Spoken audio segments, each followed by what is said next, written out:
Tiljala blue star sporting club নানা রকম অনুষ্ঠান নিয়ে সবসময় মানুষের সাথে মানুষের পাশে থাকেন। আজকের দিনে ওনারা একটি ফুটবল টুর্নামেন্টের আয়োজন করেন। এখনের ইয়ং জেনারেশনের কিছুজন নেশার দিকে চলে যাচ্ছে, তাদেরকে স্পোর্টসের দিকে আনার চেষ্টা করছেন ওনারা। এই ক্লাবের উদ্দেশ্য হচ্ছে সবাই যাতে ফিট থাকেন এবং উৎসাহিত হয়ে খেলতে আসেন। এই প্রোগ্রামে উপস্থিত ছিলেন তিলজালা ব্লু স্টার স্পোর্টিং ক্লাবের প্রেসিডেন্ট তথা 59 নম্বর ওয়ার্ডের তৃণমূল কংগ্রেসের ভাইস প্রেসিডেন্ট শেখ আলম, এই ক্লাবের ভাইস প্রেসিডেন্ট তথা 59 নম্বর ওয়ার্ডের Trinamool youth Congress vice president Tabrez Alam. এখানে অতিথি হিসেবে উপস্থিত ছিলেন পশ্চিমবঙ্গ রাজ্য সংখ্যালঘু সেলের সাধারণ সম্পাদক মুক্তার আলী এবং আরও এক সাধারণ সম্পাদক মোহাম্মद एहतेसामुल हक। सबको सलाम अलैकुम नमस्कार जनाएंगे।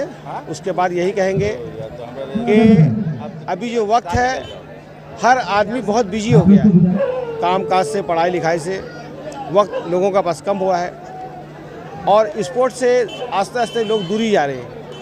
तो हम लोगों का कोशिश यही रहेगा, यही हम लोग कोशिश कर रहे हैं कि हमारे समाज के जो बच्चे हैं वो तालीम हासिल करें, अपना काम काज करें, उसके साथ कोई नशा वगैरह में नहीं रह के स्पोर्ट्स से अगर जुड़े हुए रहेगा तो हर नशा से वो बाज आएगा, हर नशा से वो बचेगा।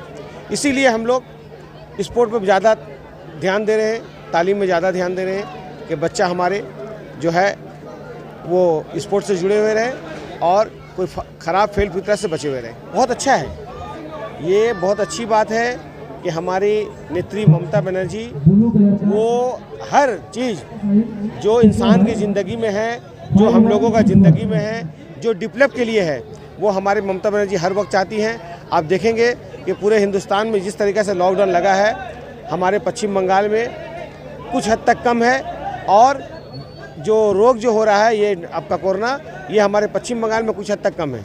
इसका वाहिद वजह है, इसका पूरा जो क्रेडिट जाता है वो हमारे दीदी, हमारे सीएम, हमारे नेत्री ममता बनर्जी को जाता है। इसलिए कि उनका कोशिश, उनका काम इस तरीके से लगन से काम करती है कि लोगों का खिदमत के लिए काम करती हैं, लोगों का फ़ायदा के लिए काम करती हैं और वो फ़ायदा भी नज़र आ रहा है। ब्लू स्टार क्लब तो हम लोगों का दाड़ापाड़ा का मेन क्लब है, प्रधान क्लब है। इसके अलावा भी आने वाले महीनों में और भी स्पोर्ट्स होने जा रहा है। इसका वाहिद वजह यही है कि स्पोर्ट के ज़रिए हम लोग नौजवानों को, यूथ को जो है एक साथ जोड़ कर रख पाते हैं। स्पोर्ट के ज़रिए हम लोग नौजवानों को बुराई से बचा पाते हैं, किसी किस्म के नशे से बचा पाते हैं, किसी किस्म के क्राइम से बचा पाते हैं। तो स्पोर्ट जो है एक महत्वपूर्ण पार्ट है और ब्लू स्टार क्लब के जानिब से जो है क्लब के प्रेसिडेंट शेख आलम साहब, सेक्रेटरी शेख जुम्मन सईद साहब, स्पोर्ट्स सेक्रेटरी रहमत हुसैन साहब, मुझे भी मौका मिला है कि क्लब के अथॉरिटी के हिसाब से खिदमत करने का लोगों को। तो मैं यही कहना चाहूँगा कि ऐसे ही नौजवान हंसते रहें, खेलते रहें और ममता बनर्जी जी के राज्य में, ममता बनर्जी जी सीएम हैं, उनके राज्य में ऐसा मौका मिल रहा है कि हम लोग इत्मीनान के साथ blood donation camp, sport, blanket distribution, हर किस्म का प्रोग्राम करवा सकते हैं। हर किस्म का प्रोग्राम करवाने में आज़ादी है। हर किस्म का काम, सोशल काम और जितना भी हम लोग खिदमत कर सकते हैं, ये जो है हम लोगों की ममता बनर्जी जो आदर्श भी हैं कि हम लोग उनसे सीखते हैं, उनको नेतृत्व में काम करते हैं। ये हमारे लिए सौभाग्य की बात है और जिनके लीडरशिप में काम करना हम लोगों के लिए आसान होता है। श्री स्वर्ण कमल शाह जी हमारे इलाका के विधायक MLA, वो हमारे जो है गार्जियन है। देखिए पढ़ाई में तो बहुत इफ़ेक्ट पड़ा है, लेकिन फिर भी मैं दावे के साथ कह सकता हूँ कि पश्चिम बंगाल में जिस तरीके से मैनेजमेंट होता है, जिस तरीके से हम लोग अभी भी बच्चों को गाइड कर पा रहे हैं, शायद ही कोई स्टेट में, खास करके जिस स्टेट में बीजेपी राज कर रही है, उस स्टेट में तो समझ लीजिए एडुकेशन 0 लेवल में पहुंच चुका है। तो एक कंपटीशन अभी पश्चिम बंगाल का मैं कह सकता हूं दिल्ली के भी साथ है, क्योंकि दिल्ली जिस तरीके से एडुकेशन में आगे बढ़ा है, तो एक जिस तरीके से स्पोर्ट में एक टकराव होता है, तो हम लोग भी अच्छे काम में टकराव करते हैं। और मैं दावे के साथ कह सकता हूं कि हमारी CM one of the best CM है, जिनके राज्य में जो है एडुकेशन ना कभी पिछड़ा है ना कभी पिछड़ेगा। हम लोग यहाँ पर गेस्ट नहीं है, आलम भाई, जुम्मन भाई, हमारे तबरेज़, ये हमारे फैमिली मेम्बर हैं और इस वार्ड में हम समझते हैं कलकत्ता के अंदर में या पूरे बंगाल में इतना बेहतरीन टूर्नामेंट और इतना ज़्यादा क्राउड, एक शौकीन, ये अपने आप में एक मिसाल है।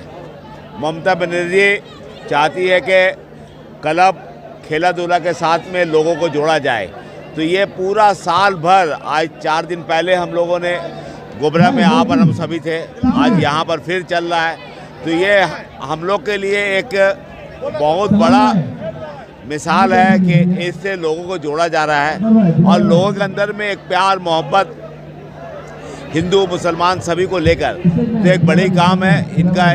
बहुत सारे कामों में, तमाम कामों के साथ में ये स्पोर्ट जो है ये हमारे कौम के लिए, हमारे देखिए इससे बहुत सारे इंस्पायर होकर बच्चे बाहर निकलेंगे, खेलेंगे, तो हम समझते हैं कि आने वाले दिन में जिस तरह से फुटबॉल का फैन बढ़ रहा है, और आज हमारे chief minister Mamata Banerjee Covid का लेकर एक गाइडलाइन 75% तक ओपन किया गया, तो हम समझते हैं कि ये कोविड आस्ते से ख़त्म हो रहा है, फिर हम नॉर्मल ज़िंदगी में हम और आप शामिल हो जाएंगे। और आलम भाई, जुम्मन भाई और तबरेज़ आलम जैसे लोग हमारे पार्टी के बहुत बड़े सैनिक हैं। हम इन तमाम लोगों को दिली मुबारकबाद देता हूँ और पार्टी की तरफ से, पार्टी के ज़िम्मेदारों से कहता हूँ कि इन लोगों को स्पोर्ट्स वगैरह सेल में एक अच्छा जिम्मेदारी मिले ताकि और भी बेहतर तरीके से ये काम कर सके। काम होता है एक, समझ लीजिए नॉर्थ कोलकाता ही में समझ लीजिए एक मिसाल। आलम भाई नाम ही समझ लिए काफ़ी है, इनके चाहने वाले हम लोग इतना है, तमाम लोग जो इनके महीना में जिस तरह से, एक महीना में जिस तरह से प्रोग्राम होता है, जैसे साल में 12 से 13 पूजा होता है, लेकिन हम समझते हैं आलम भाई कहीं 36 ठो कम से कम प्रोग्राम होता है। ये हर महीने में 3 से 4 प्रोग्राम करते हैं। ये आलम भाई और हम तबरेज़ भाई को और जुम्मन भाई को बहुत मुबारकबाद देंगे। नॉर्थ कोलकाता के समझ लिए ये सब समझ लिए हम लोग के फ्यूचर हैं। इन लोगों को जिस तरह से हमारे बड़े भाई ने कहा, मुख्तार साहब ने इतनी अच्छी सी बात कही कि और जिम्मेदारी मिलनी चाहिए। मैं आपको बिलीव नहीं कर सकता हूँ, जो देखिए 1 जनवरी को जो इन्होंने खेला स्टार्ट करवाए थे, 23 जनवरी तक कंटिन्यू हर टाइप का खेला इन्होंने करवाए, तो ये मुबारकबाद का मुस्तहक आलम भाई और होल उनकी टीम है।